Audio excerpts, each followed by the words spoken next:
Hello and welcome to Wasted Potential, where we discuss the wasted potential of our favourite plotlines. You're probably aware of this by now if you've watched enough of this show, but if there's one thing that pisses me off more than a botched storyline, it's a botched retelling of a storyline that was already great. One of the prime examples of this is the story of Ayane as she moved into Dead or Alive 3. For context, Ayane is the younger half-sister of series protagonist Kasumi. Both are ninja of the Mugen Tenshin clan, but from different sects. Their older brother Hayate was crippled by DOA 1 final boss Raido, who I think was only later revealed as their uncle and Ayane's father through the rape of their mother. Kasumi then left the village to seek revenge in the first DOA tournament, killing him in the final match. At the same time, Ayane was dispatched to hunt Kasumi down and kill her, but failed. The tournament was secretly a means by which the evil Doatek would find the best fighter in the world for experimentation. Project Alpha was cloning Kasumi, Project Epsilon was abducting and attempting to brainwash Hayate, and Project Omega was abducting and brainwashing Genra, Ayane's foster father. This proved to be the final straw that led the ninja into war with Doatek in DOA 4. But back to DOA 3. Ayane and Hayate both viewed stopping Genra as their personal responsibility, the latter as the 18th head of the clan, and the former as Genra's daughter. And this showed us a very different side of Ayane. I would say that this is the game that humanized her. In the previous two games, her primary goal had been to kill Kasumi, whose only crime was running away to avenge her brother's crippling when no one else would, and whose only desire was to see her brother and return home. In DOA 3 though, Ayane had bigger fish to fry, so she was actually willing to let Kasumi go after beating her, giving her a chance to go and see Hayate. Speaking of Hayate, Ayane has, let's call it, a deep respect for Hayate, so she's normally just a tool at Hayate and the clan's disposal for recon and message delivery. Here though, she was willing to defy Hayate and beat him unconscious to stop him from getting involved in her fight. In the end, Ayane reached the final stage of the tournament and faced off with Genra, killing him. In her ending, she burned her foster father's body and took his laser sword and mask, which she was then seen carrying in DOA 4. Just ignore the fact that she had them in Ultimate as well.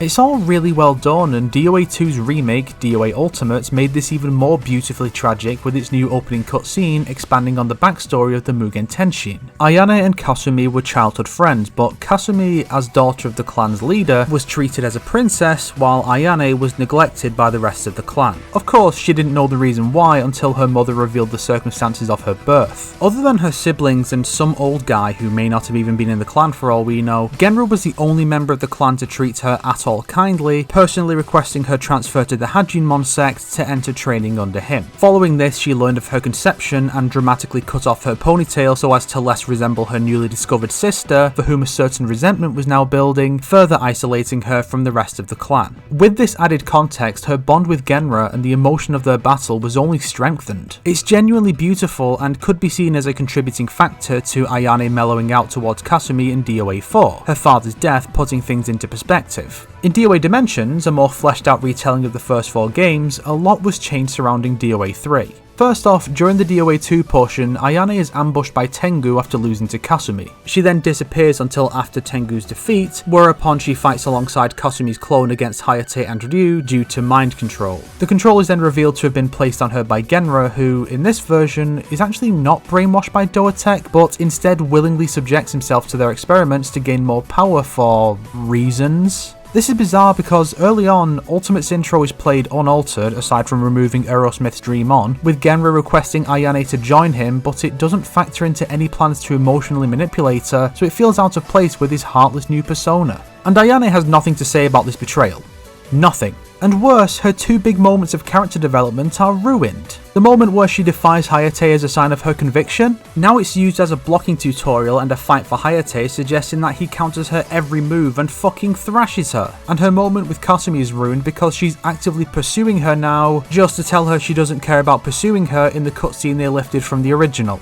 What? And then there's the confrontation itself. Here, she shares the spotlight with Hayate. My guess is that because Hayate was the only ninja who had never beaten a boss, they felt that they should have him share Ayane's spotlight, possibly motivated by the fact that he views this as his responsibility as well. Personally, I'd have had him beat the final boss of DOA 5 the following year, but whatever. That alone is bad enough, but the two can't even beat him together until Ryu dives in and impales him with his sword to hold him in place somehow. Only then can the other two two getting with a joint ninpo blast, killing him. Then we roll Ayane's DOA 3 ending unaltered, and it carries precisely none of the original version's impacts because all of the context behind that original scene is completely ruined. She's not crying because she had to kill her own father, one of the few people who ever treated her with respect. She's crying because it turned out he was a dick. Fuck you. This ties into the game's larger issue of inserting Ryu into goddamn everything. He intervenes in Kasumi's fight with Raido to give her the edge. He gets her out of the Dotek facility rather than her just escaping on her own as was originally implied. It's his idea for Kasumi and Hayate to fight to help restore the latter's memory. Yes, he's a very popular, very important character, but he should not be eating into the accomplishments of others from the original versions of events. You're turning Ryu goddamn Hayabusa into Quan Chi. Fucking tone it down. It's also a sign of how much weaker a character Ayane has become in the post-Itagaki entries. She's overly emotional and immature, even more so than she was originally.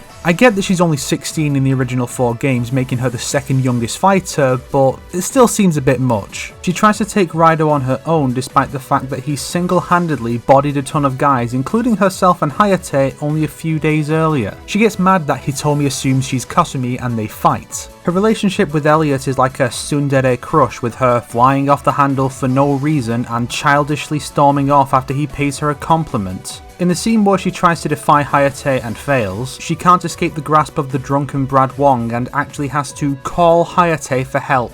Christy manages to abduct Irene from right beside Ayane without her notice, an action that is repeated with Honoka in DOA 6. She teleports in between Ryu and Hayate's Ninpo blast to get them to stop, forcing them to curve their blasts away from her to avoid an Ash Ketchum scenario. And after Dimensions, she seems a little uneven in whether or not she's out to get the traitor, but I can chalk that one up to Ayane herself being unsure about the state of their relationship. What I can't accept in that manner, however, is that there is a scene in Dimensions where, when she badmouths Kasumi in front of Hayate, he slaps her across the face because Dimensions really has a thing for anime face slaps, and she, honest to God, is about to attempt suicide because she thinks Hayate hates her and is brought down by the woman who abandoned her to scorn and poverty. Are you fucking kidding me, sir?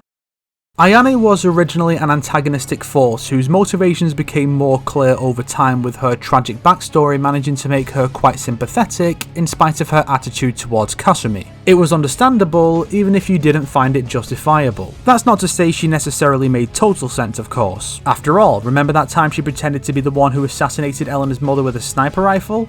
The fuck was that about? But from Dimensions onwards, I just don't understand or like her character. The backstory is the same, but both of her fathers were evil and working for Doatex, so it not only weakens DOA 3's narrative, which had by far the most emotional weight behind it of all the DOA games, but it's also repetitive now. I mean, it says a lot that the least terrible father now is Bass, whose motivation half the time is to crush his daughter's dreams. She makes a lot more mistakes to the point of seeming incompetent, which isn't part of a retroactive development arc because she's still getting fooled by the same tricks by DOA 6. She and Kasumi are clearly on much better terms from DOA 5 onwards, but we still have to have our Kasumi versus Ayane fight in every game like they were Scorpion and Sub-Zero. And before we go, I need to briefly discuss how Ayane was handled in DOA 6 because it is baffling. In DOA 6, Honoka is revealed as Ayane's half-sister, as she too is a daughter of Raido who is brought back from the dead. But this suffered from Netherrealm tier mishandling. For one, the resurrection comes about 5 minutes before the credits roll, and Hayate, Ayane and Kasumi put him down again before he can do anything, making one wonder why they even bothered. The resurrection seems to only exist to give the story a final boss and to set up the more important resurrection for the next game. Honoka never learns about her connection with Ayane and Raido, and Ayane is captured right after the reveal and wakes up to take part in the finale, so it has no effect on either of the two girls until the next game. And then, during the finale, it's Hayate who holds Raido's attention. Not his daughter, and not the woman who killed him, it's the 23-year-old he bashed against a tree that he focuses on. Raido's only acknowledgement of either lady is taunting Hayate about hiding behind a woman, which is just a callback to the DOA Ultimate intro where he said the same thing after batting Ayane aside. If you were gonna call back to any previous line, it should have been Ayane telling Kasumi she wouldn't let her have this one back in DOA 3. Instead of exploring Raido's relationships that they couldn't previously, DOA 6 has no idea what to do with the character and uses him and revelations surrounding him for cheap fan service, with Ayane's story really getting nothing out of it. All that's really changed for her is that she's kind of friends with Honoka and Marie now, and that's about it. Is this Ayane? No, it is not. I feel like Itagaki had a much firmer grasp on this character and her arc, and it makes me wonder what he had planned for her with DOA 5 and Code Chronos before his departure, other than her killing Miyako. She gets by fine in Ninja Gaiden at least, but she's really more of a plot device in that series than an actual character, showing up to give stuff to Ryu and help him out. Dimensions really dropped the ball between this, the non-essential characters being relegated to cameos that your character interrupts for a fight, and the general ramping up of dumb anime bullshit. And don't even get me started on the Irene thing. Yet. If you liked this video, why not subscribe and support me on Patreon like these fine people here? If not, then make sure to share it with your enemies so they can suffer along with you. Today's recommended video is Sivit's recent video on the Ninja Gaiden trilogy. Yes, I know it's not DOA, but you try finding DOA content on YouTube to shill. Besides, Warriors All Stars counts Ayane as a Ninja Gaiden character, and more to the point, it's a really good video.